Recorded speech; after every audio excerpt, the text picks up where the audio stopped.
Mi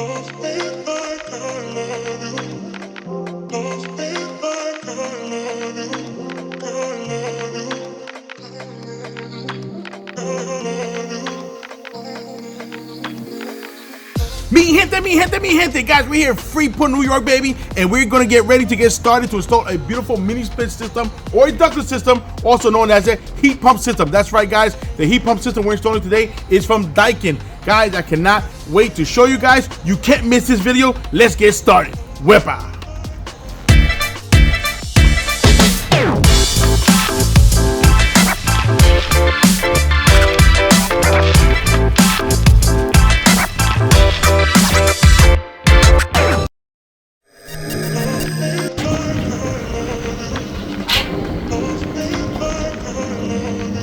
Okay, guys, first thing is first, we gotta do something a little different than the norm. What are we doing different today? We have to remove 6, that's right, 6 window AC units. So we have to remove them from the wall and we gotta cover up the hole. So guys, we're gonna hire a subcontractor that's gonna help us out. His name is Julio. He's gonna take out all the window ACs and they're gonna cover up these holes. So what do you gotta do? You gotta take them out. And now you gotta take them out, we gotta cover them out. So we have to put some plywood, we do some framing, we have to do some insulation, we have to put some sheetrock, and then we have to do some spackling. And of course, a little sanding, a little elbow grease, a little right, a little bit to the left. That's right, guys. So that's first thing is first on this particular job. Not all jobs are gonna be this way, but in this job, that is what we have to start with first.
We have to install what we call the line hide, or we could also call it slim duct. Slim duct is the actual manufacturer, but the nickname to it is called line hide. Guys, I don't make up these names, that's just what it's called. But that's right, it looks a little bit like a gutter, but what it is basically well, think of it like half a gutter cut in half. And what it is to protect the actual copper pipe, the condensate pipe, and also the electrical. So guys, you also want to make sure it looks nice and pretty, not ugly, because you want to see this ugly looking copper pipe with all this insulation. It just looks like shit. So guys, you want to make things look aesthetically nice, clean to the eye and clean to the customer. So that's first.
You gotta hang the indoor units. So why do we have the indoor units first? Because all the work, or most of the work, is all done outside. So first we want to hang the units. So first thing is first, we want to put the back plate. You want to make sure you measure, not once, twice, make sure you don't make any mistakes. You want to hang it, you want to put the back plate on the wall. And of course, once you put that on the wall, you got to make the hole, right? You have to make a 2.5 inch or 3 inch hole, usually about 2.5 inch hole, going right outside. So just to let you know, or give you a little tip of the day, is that whenever you're putting these actual indoor mini splits or the heads on the wall, make sure if it's going to be on the first, second floor, make sure you have a little bit of down pitch, so it makes it easier. Of course, gravity takes its course for the condensation, because the pitch is really more for the condensation than it is for the copper pipe, but it does help the copper pipe for the bend. Instead of doing an exact 90, you can make it to a 45, so it makes it easier, a lot less stress on the actual copper pipe or the copper fittings. So guys, for those reasons, try to make it that it's a down pitch.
Okay guys, step number 3, now that we finished hanging the units, then we got the copper piping heading outside. We already did the holes, so all the work is really done outside. So we have to run the line sets. So what is a line set? Basically it's just the copper piping, and of course you got to also put the condensate piping and also the electrical or the control wiring from the indoor to the outdoor unit. So you got 2 pieces of copper piping, you also got a drain, and you got the communication wire or the wiring from the indoor to outdoor unit. You have to run that inside the actual casing, or in this case slim duct or line high, whatever you guys want to call it, whatever it is.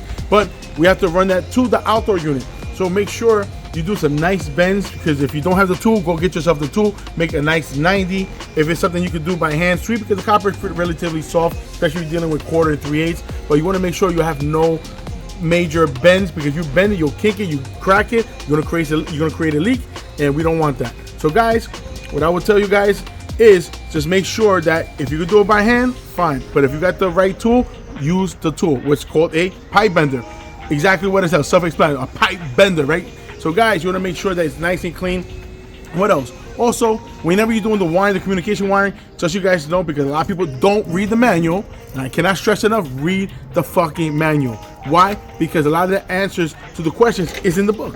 So what do they say? They say they don't want no splicing in the communication wire, meaning that if you have a home run or connection from the indoor unit, you want to make sure you terminate at the condenser, which is the end. Why? Because sometimes you got error code, you got some issues, so we don't want to have any splices in between. And of course, if there was ever a problem in the future, you don't want to start taking things apart and looking for splices, see what else is going on, when you know for sure, if you're the installer, that you know there's a connection only from the indoor unit and the second connection is at the unit, guys. So that is what you have to do. Oh, and make sure we use this I forgot the top of my head, but I'll show it in the video. Basically what it is, it looks like a glue, but it's made for the flare fittings. I personally like to use the little purple gaskets. Why? Because these type of units, they leak throughout the course of time. If you don't know, 410A systems, they have high pressure, and between contraction and expansion, between expanding and contracting, in the course of time, they create leaks. So guys, I always like to cover myself. I want to make sure the job is done. I would like to know that if they call me again, they're calling me for another installation, or if it's a minor repair, they're going to call me years down the road. But I'm telling you, it's going to save you headache and time and money. So guys, that is step number 3.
Okay guys, now we're at step number 4. So we're at the end of the job. So what I mean by the end, first we're gonna make sure that the unit is all tied in, meaning all the connections are connected. Make sure there's no leaks. You have to use a wrench. In this case, since we're using brass and we're using flare fittings, it's always recommended to use an adjustable wrench.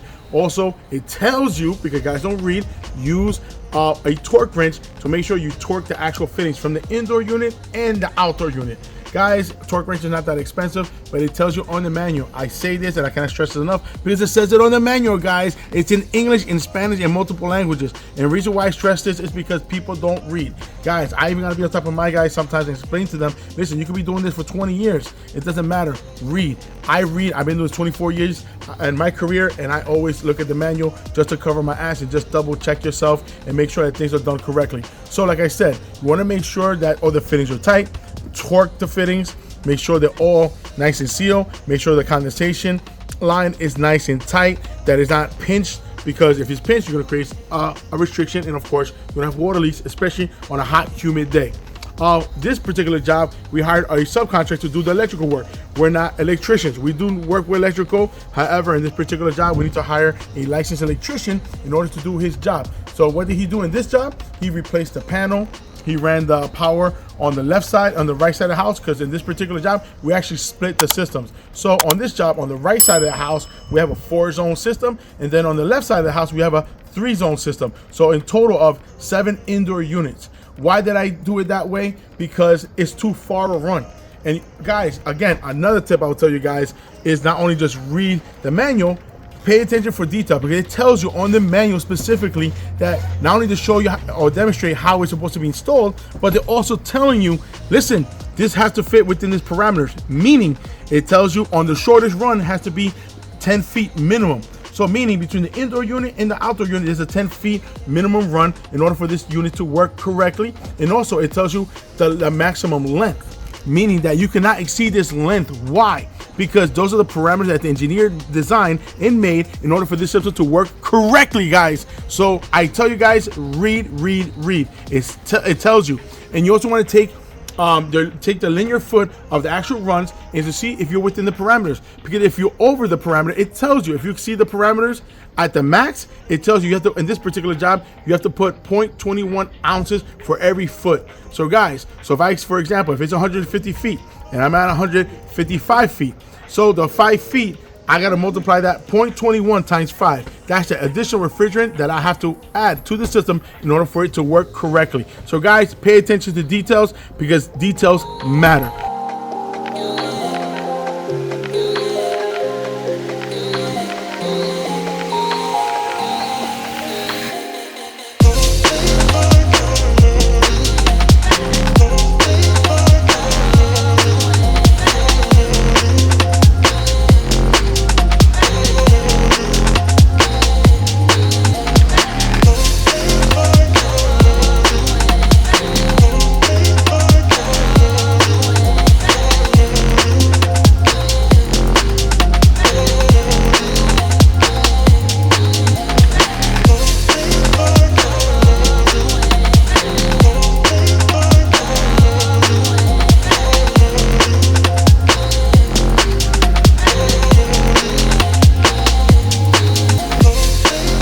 And of course, tip number 5, because we're at the 5th, that's right, number 5, guys, is very simply clean after yourself.